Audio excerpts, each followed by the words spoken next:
Assalamualaikum. Waalaikumsalam Waalaikumsalam warahmatullahi warahmatullahi wabarakatuh. wabarakatuh. Kembali lagi sama kita bertiga. Di mana Mbak Tari? Teman cerita Iren. Bersama saya Iren. Saya Feti. Dan saya Tari. Ini kita utamain jawab pertanyaan ya Kak Iren ya. Oke, siap gitu ya Mbak Iren. Yang siap Mbak Iren, aku mah dengerin doang. Ini berhubungan sama episode sebelumnya. Ada tuh video tentang yang Feti bertanya tentang jual beli rumah. Jadi ada Kok Feti bertanya jadinya? Jadi waktu itu bahas gitu ya. Nah ini ada yang bertanya nih dari di kolom komen ya, Sena Guys gitulah. Pertanyaannya, Assalamualaikum kakak-kakak cantik. Salam wabarakatuh. Saya mau tanya, kebetulan masalah DP pembayaran. Nah ini misal jual tanah atau rumah, si pembeli ngasih DP sekitar 3%. Dengan perjanjian, bila dalam 1 tahun si pembeli nggak ada kabar, maka uang DP hangus atau jadi milik penjual. Nah, sampai 6 tahun nggak ada kabar, tahu-tahu si pembeli kembali dan meminta uang DP kembali. Itu bagaimana, Kak? Terima kasih atas jawabannya. Semoga kakak bertiga selalu diberi kesehatan. Amin. Amin ya Rabbal alamin. Nah, gimana tuh, Sebenarnya Ken? ada istilah uang DP hangus. Sebenarnya nggak Gimana? boleh ada uang DP hangus. Sebenarnya ini ya, Oh, istilah uang DP hangus itu sebenarnya masuk dalam akad aniaya, dalam akad gharar. Jadi namanya misalnya gini, kalau yang jadi harusnya itu akadnya itu bukan seperti itu gitu. Kalau dalam syariat Islam ini akad ini masuk aniaya gharar gitu, 1 tahun nggak ada kabar hangus gitu kan. Ini sebenarnya merugikan yang punya uang yang ngasih DP gitu.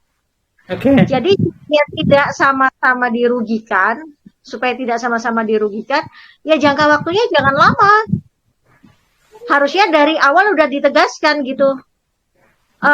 Oke, di DP dalam jangka waktu 1 bulan, itu harusnya gitu, udah 1 bulan atau 2 bulan tidak ada kabar, maka rumah ini akan dijual ke orang lain. Dia nggak boleh komplain, perjanjiannya harusnya gitu. Dan uang ini akan dikembalikan karena memang dia akan nggak pemilik gitu. Sebulan, paling tidak sebulan seperti itu. Nah, kalau dalam 1 tahun nggak ada kabar kemudian uang ini jadi hangus, sebenarnya itu juga bukan perjanjian yang sesuai syariat. Kemudian 6 tahun nggak ada kabar, ini seolah seperti kayak gini. Tapi dia mau, dia deal, kayak gitu kan ya. Oh, ya udah nggak apa-apa gitu kan. Tapi dalam kacamata syariat ini nggak boleh. Nggak boleh. Apa ya? Ya ini aniaya gitu namanya. Jadi orang kayak disuruh bayar waktu gitu loh. Kayak suruh bayar waktu, sementara dia nggak dapat apa-apa. Dia nggak dapat apa-apa. Jadi harusnya itu jangka waktu menunggunya itu yang sama-sama menguntungkan, tidak 1 tahun gitu, tidak sampai 1 tahun, tapi sebulan paling lama 2 bulan gitu. Sebenarnya harusnya gitu, dan itu harus ini dari awal gitu. Jadi akad dalam Islam itu seharusnya ini tidak boleh ada yang dirugikan, baik pihak yang satu maupun pihak yang lainnya. Seperti itu. Jadi kalau misalnya kemudian 6 tahun dia nggak ada kabar, terus udah itu tahu-tahu dia minta duitnya kembali, ya balikin aja. Kalau itu memang duitnya dia.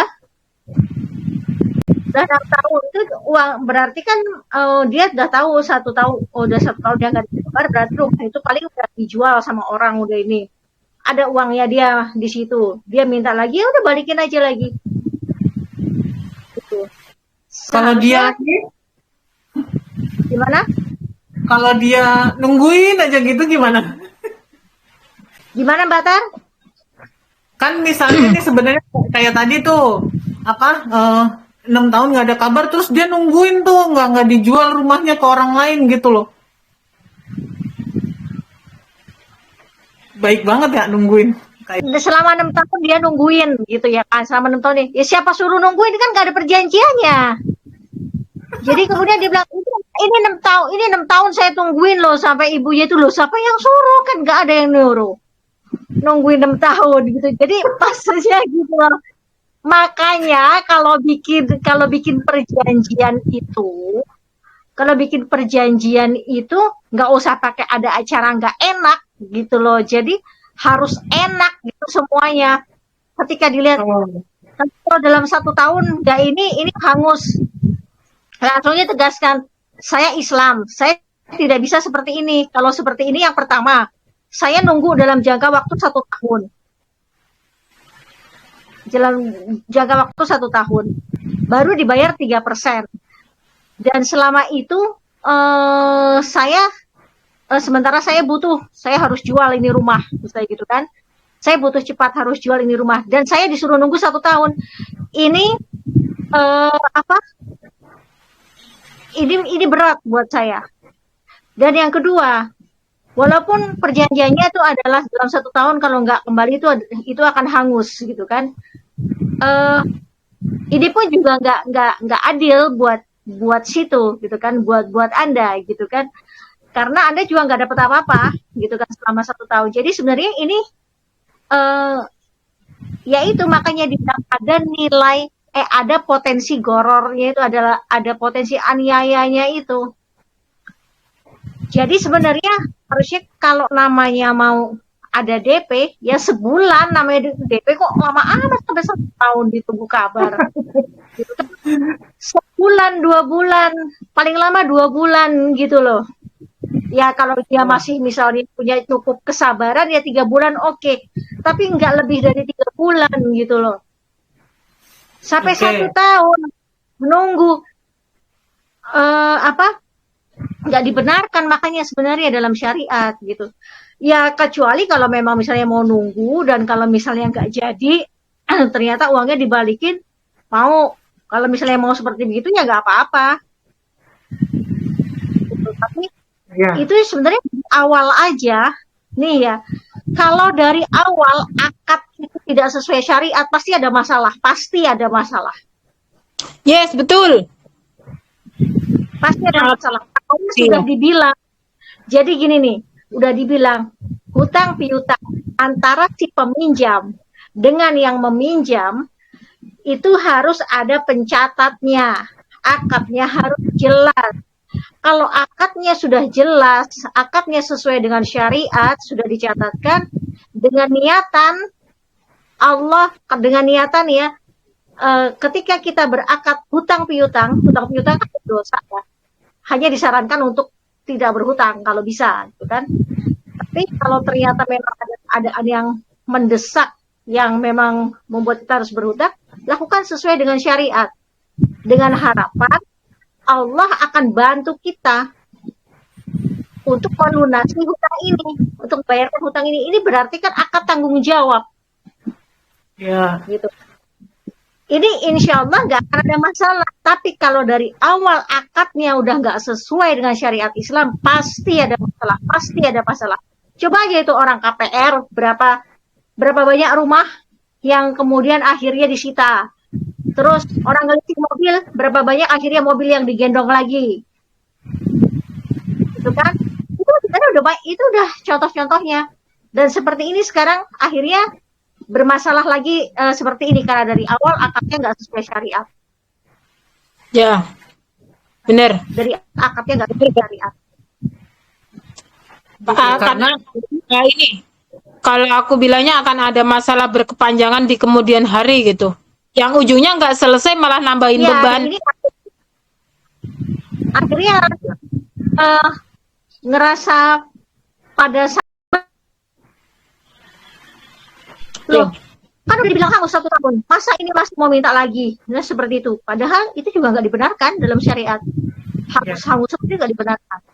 Nah, Iya. yang satunya lagi, ya kan juga rumahnya juga udah dijual, udah laku juga sama orang. Masa kita yang nggak itu minta DP-nya lagi nggak boleh? Pasti kan ya seperti itu. Karena dari awal akadnya nggak sesuai syariat.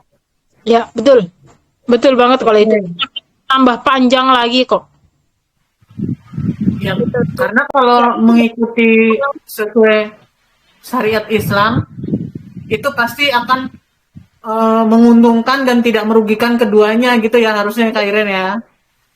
Dan insya Allah nggak akan ada masalah gitu ke depannya. Ya. Malah pribadi itu jadi akan menambah persaudaraan. Ada berapa banyak orang yang menjalin akad Nah, betul. dengan sesuai dengan syariat, akhirnya mereka malah terjadi ukhuwah gitu. Kemudian malah akan ada planning yang lebih yang lebih bagus lagi yang mereka tidak pernah pikirkan sebelumnya. Ini seperti itu. Kalau semua dijalankan sesuai dengan syariat, Allah akan kasih kemudahan, Allah akan kasih pertolongan, Allah akan kasih bantuan, Allah ikut nimbrung di situ. Tapi kalau nggak sesuai syariat, Allah diamin. Ya. Allah biarkan, masalah datang. Ya. Setuju. Gitu. Berarti transaksi yang kayak tadi itu harusnya udah salah lah gitu ya. Awalnya udah salah. Ya. Akadnya awalnya udah salah. Gitu. Nah, berarti sekarang ya udah balikin aja gitu kan Kak Iren? Ya. Ya. Kenapa Mbak? Ya berarti sekarang kalau itu diminta ya udah balikin aja gitu kan? Iyalah. Kalau misalnya masih udah tahu bermasalah ya udah kembaliin, balik ke nol lagi. Iya, kembalikan sudah. Apalagi kalau misalnya rumahnya udah laku seperti begitu, balikan. Nah. Oke. Gimana? Ada Udah? tambahan? Enggak. Ada pertanyaan lagi dari kamu nggak, Fe? Ada semuanya banyak, tenang. Enggak, kalau masalah rumah-rumah ini kayaknya udahlah, aku tahu kalau sebenarnya sudah bermasalah, jadi aku nggak akan memperpanjang lagi masalahnya. Aduh. Iya, jadi ini sekarang gini kan, berapa banyak yang akhirnya punya masalah rumah disita karena hutang dengan bank, riba, seperti itu. Karena akadnya nggak sesuai dengan syariat Allah, akhirnya rumah melayang, mobil digendong, motor digendong juga, misalnya begitu ya kan? Ya. Nah seperti itu sama, karena akad-akadnya mereka nggak sesuai. Iya, jelek banget dah, jelek, pokoknya jelek ya. Makasih Mbak Iren. Aduh. Gitu. Jadi Kalau sebenarnya kan nggak tahu,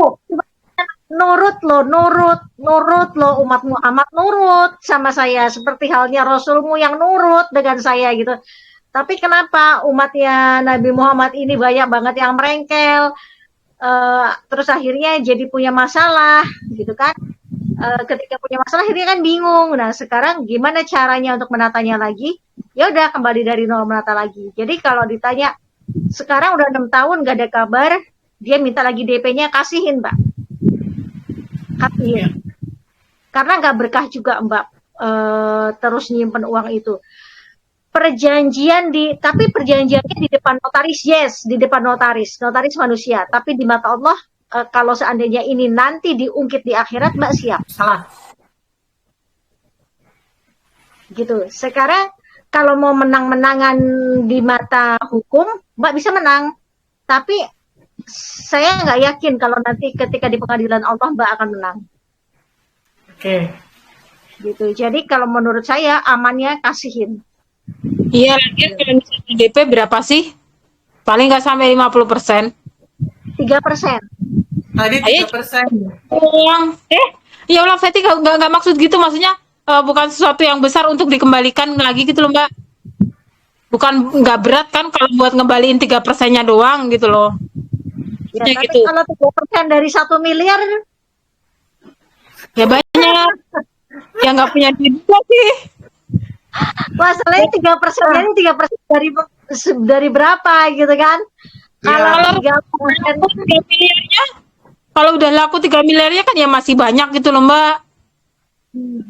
nah mungkin gini kali kan, makanya yang di video sebelumnya kan Kak Iren bilang tuh, DP itu misalnya ini ya udah jangan dipakai gitu kan.